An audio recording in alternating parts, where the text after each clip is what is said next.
Psaume chapitre 103, verset 2. Mon âme bénit l'Éternel et n'oublie aucun de ses bienfaits.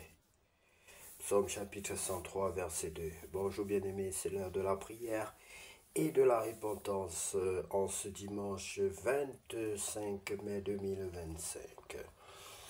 Prions ensemble. Seigneur, en cette mi-journée, nous élevons nos cœurs vers toi pour renouveler notre louange et notre confiance. Père d'amour, merci pour ce jour de repos, pour les temps de communion et pour ta présence douce et constante. Alors que cette journée avance, garde-nous dans ta paix, fortifie notre foi et remplis nos cœurs de reconnaissance. Que ta gloire demeure au centre de nos vies. Ta parole nous rappelle, mon âme bénit l'Éternel et n'oublie aucun de ses bienfaits. Psaume chapitre 103, verset 2. Bien-aimé, sois béni.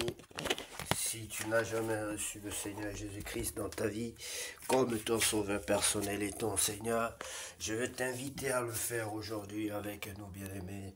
Notre Dieu unique par sa puissance, par par sa manière d'être, par sa puissance bien-aimée. Et nous voulons encore qu'il se manifeste dans nos vies aujourd'hui.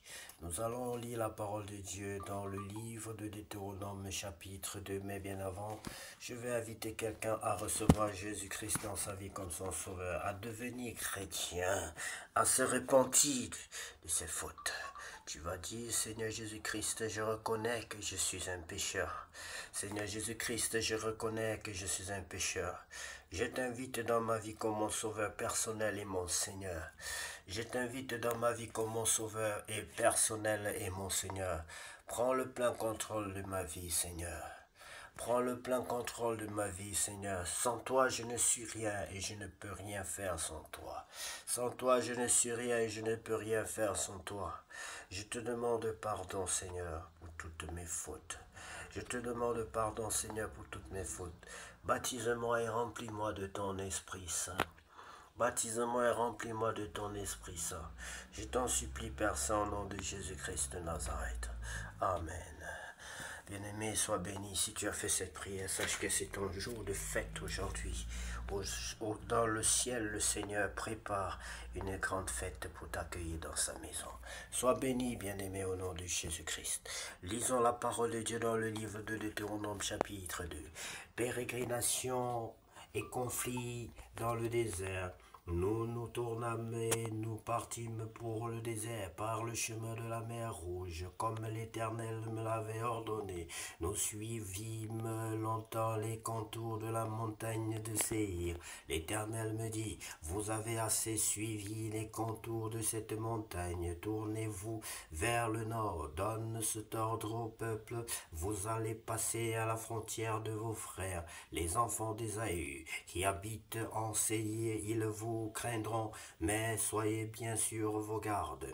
Ne les attaquez pas, car je ne vous donnerai dans leur pays pas même de quoi poser la plante du pied. J'ai donné la montagne de Séhir en propriété à Ésaü.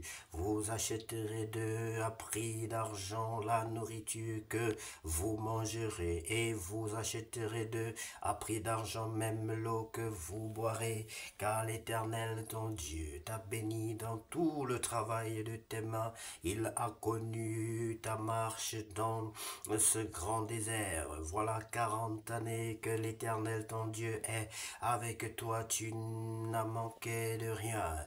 Nous passâmes à distance de nos frères, les enfants d'Ésaü, qui habitaient, n'est-ce pas, qui habitent en Séhir, et à distance du chemin de la plaine d'Élat et Est-Jean-Guébert. Puis nous nous tournâmes et nous prîmes la direction du désert de Moab.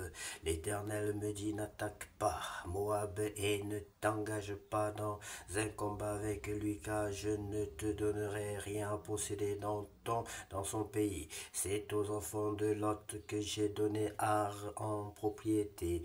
les Énézémim y habitaient auparavant. C'était un peuple grand, nombreux et de haute taille, comme les Anakim. Ils passaient aussi pour être des Raphaïm, de même que les Anakim, mais les Moabites les appelaient Émim.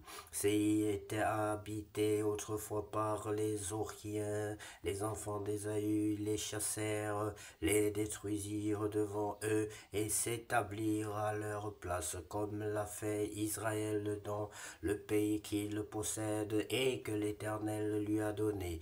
Maintenant levez-vous et passez le torrent de Zéred. Nous passâmes le torrent de Zéred le temps que durèrent nos marches de Kadès Barnéa au passage du torrent de Zéred fut, n'est-ce pas, de 38 ans, jusqu'à ce que toute la génération des enfants de guerre ait disparu du milieu du camp, comme l'Éternel le leur avait juré. La main de l'Éternel fut aussi sur eux pour les détruire du milieu du camp, jusqu'à ce qu'il ait disparu. Lorsque tous les hommes de guerre eurent disparu par la mort du milieu du peuple, l'Éternel me parla et dit: Tu passeras aujourd'hui la frontière de Moab, et tu approcheras des enfants d'Ammon. Ne les attaque pas et ne t'engage pas dans un combat avec eux, car je ne te donnerai rien à posséder dans le pays des enfants d'Ammon. C'est aux enfants de Lot que je l'ai donné en propriété. Ce pays passait aussi pour un pays de Réphaïm. Des Réphaïm y habitaient auparavant, et les Ammonites les appelaient Zamzoumim. C'était un peuple grand, nombreux et de haute taille comme les Anakim. L'Éternel les détruisit devant les Ammonites, qui les chassèrent et les s'établirent à leur place. Oh, c'est ainsi que fit l'Éternel pour les enfants d'Ésaü qui habitent en Séir, quand il détruisit les Oriens devant eux, ils les chassèrent et s'établirent à leur place jusqu'à ce jour. Oh, oh. Ici, vous voyez, bien aimé, il y a 2 et 3. Je crois. Les, c'est le 3 qui s'est mélangé avec la lettre L. Dieu m'a aidé à comprendre. Nous sommes bien au verset 23, bien-aimés. Et ici, ça dit: les Aviens qui habitaient dans les vides des villages jusqu'à Gaza furent détruits par les Caphtorim sortis de Caphtor qui s'établirent à leur place. Levez-vous, partez et passez le torrent de l'Arnon. Vois, je livre entre tes mains Sihon, roi de Hesbon, l'Amoréen, et son pays commence la conquête. Fais-lui la guerre, je vais répandre dès aujourd'hui la faveur, la frayeur et la crainte de toi sur tous les peuples qui sont sous le ciel, et au bruit de ta renommée, ils trembleront et seront saisis d'angoisse à cause de toi. Conquête du royaume de Sihon, j'envoyais du désert de Kédémoth des messagers à Sihon, roi de Hesbon, avec des paroles de paix. Je lui fis dire: laisse-moi passer par ton pays, je suivrai la grande route sans m'écarter ni à droite ni à gauche. Tu me vendras à prix d'argent la nourriture que je mangerai, et tu me donneras à prix d'argent l'eau que je boirai.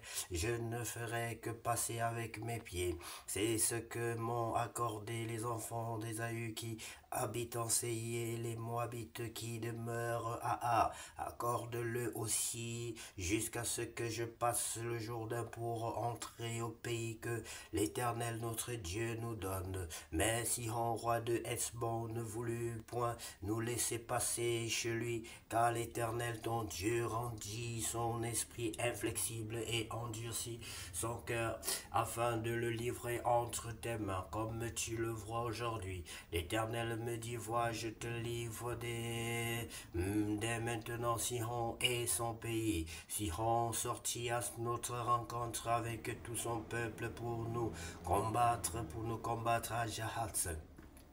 L'Éternel notre Dieu nous le livrera, et nous le bâtîmes, lui et ses enfants, et ses fils, et tout son peuple. Nous prîmes alors toutes ces villes, et nous les dévoîmes par interdit, hommes, femmes et petits enfants, sans en laisser échapper un seul. Seulement nous pillâmes pour nous le bétail et le butin des villes que nous avions prises, des puits Aroër sur les bords du torrent de l'Arnon, et la ville qui est dans la vallée jusqu'à Galade. Il n'y eut pas de ville trop forte pour nous. L'Éternel, notre Dieu, nous livra tout, mais tu n'approchas point du pays des enfants d'Ammon, de tous les bords du torrent de Jabbok, des villes de la montagne, de tous les lieux que l'Éternel, notre Dieu, t'avait défendu d'attaquer. Nous lisons, nous ne comprenons pas tout ce que nous lisons, c'est vrai, bien-aimés, mais nous lisons. Nous lisons et nous savons que l'Esprit de Dieu, même pendant que nous serons endormis, nous fera davantage voir le film de l'histoire de Dieu et nous aidera à comprendre davantage ces choses, bien-aimées. La parole de Dieu est lumière. Lorsque nous lisons, effectivement, nous sommes dans l'obscurité, dans l'obscurantisme, mais c'est Dieu seul qui peut nous permettre d'entrer dans le monde de lumière et d'avoir les yeux ouverts, un esprit éclairé, car notre Dieu est à lui seul. Revienne la gloire, la puissance et l'honneur pour tous les siècles. Amen. Seigneur bien-aimé, soyez bénis, que Dieu vous garde durant toute cette nuit au nom de Jésus-Christ. Amen.